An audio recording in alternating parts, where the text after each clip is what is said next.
warahmatullahi wabarakatuh.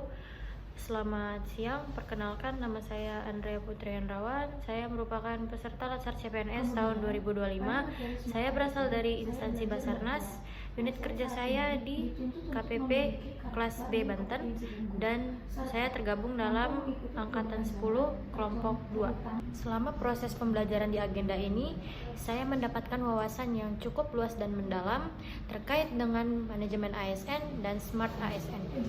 Saya juga diajak memahami bagaimana ASN bertransformasi menjadi ASN yang cerdas, adaptif, dan profesional, atau juga yang disebut dengan Smart ASN. Tidak hanya teori, tapi saya diajak merefleksikan diri saya sebagai ASN dalam menghadapi perubahan zaman di era digital saat ini. Salah satu bagian yang paling berkesan bagi saya adalah bagaimana manajemen ASN tidak hanya soal administrasi atau sistem kepegawaian, tapi juga bagaimana mengelola motivasi dan integritas dari pegawai itu sendiri. Untuk di poin manajemen ASN, sejauh yang saya pelajari adalah proses pengelolaan sumber daya manusia di sektor publik secara profesional, berbasis kinerja, dan menjunjung tinggi prinsip merit. Tujuan dari sistem merit ini adalah untuk memastikan bahwa ASN tersebut direkrut, ditempatkan, dan dikembangkan berdasarkan sesuai dengan kompetensi yang dimiliki, bukan karena koneksi dan kedekatan.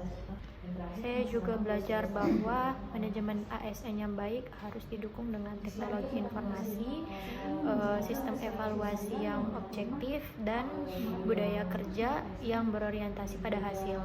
Lalu mengenai Smart ASN, menurut saya ini bukan sekedar ASN yang melek akan teknologi ya, tetapi juga ASN yang memiliki mindset untuk terus belajar, inovatif, berintegritas, dan mampu berpikir kritis. Smart ASN juga dituntut untuk kolaboratif dan responsif untuk kebutuhan masyarakat yang terus berkembang.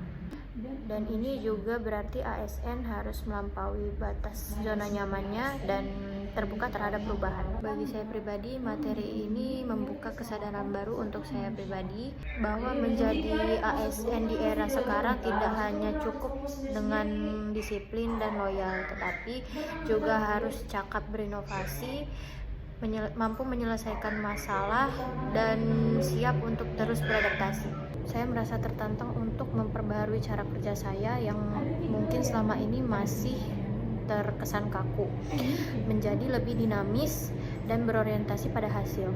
Dengan begitu, motivasi kerja akan semakin optimal dan potensi ASN akan semakin berkembang. Menjadi Smart ASN adalah sebuah pilihan atau komitmen untuk belajar, berkontribusi, dan memperbaiki diri secara terus-menerus.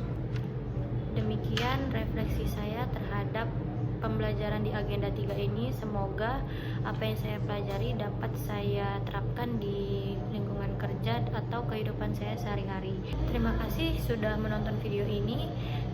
We are family, Afiknam, Jagat Samagram. Wassalamualaikum warahmatullahi wabarakatuh.